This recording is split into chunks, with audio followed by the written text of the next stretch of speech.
আসলে আপনাদের আলহামদুলিল্লাহ আপনারা সবাই আমার মহব্বতে আত্মীয় স্বজন, কেউ চাচা, কেউ জেঠা, কেউ ভাই, কেউ মামা, আমরাই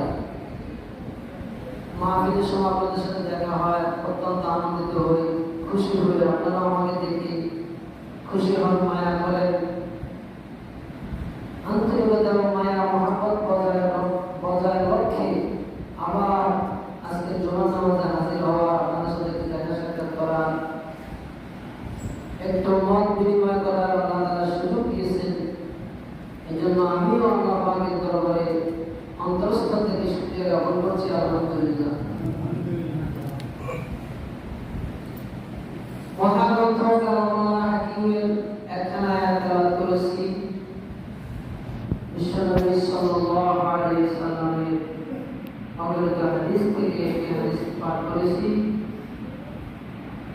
তেলাওয়াতকৃত আয়াতে কারিমা এবং হাদিসে পাকের আলোকে কিছু এলোমেলো কথা বলবো, ভূমিকা ছাড়াই।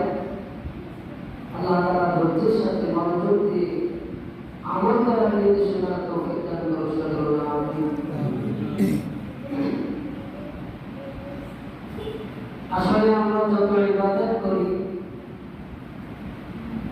সমস্ত ইবাদত কবুল হওয়ার জন্য একটা শর্ত, সেটা হচ্ছে আল্লাহ পাকের ভয়।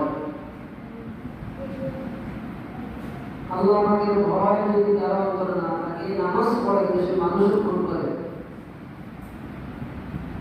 আল্লাহ পাকের যদি পরিপূর্ণ ভয় অন্তরে সৃষ্টি না হয়, অন্তরে ফিট করতে না পারে, তাহলে সে দাঁড়িয়ে থাকবে, টুপিও থাকবে, জুব্বাও পড়বে, তসবিহও হাত থেকে সরবে না।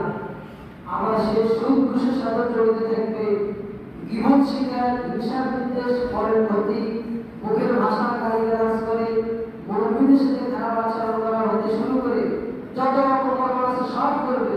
এদিক দিয়ে নামাজও পড়ে, আবার একদিক দিয়ে পৃথিবীর সম্পদও জোর করে দখল করে নিয়ে যায়। বলেন ঠিক আছে না? বলেন এর মূল কারণ হইল যে আল্লাহ পাকের ভয় মানুষের মধ্যে অন্তরে সৃষ্টি হয় না।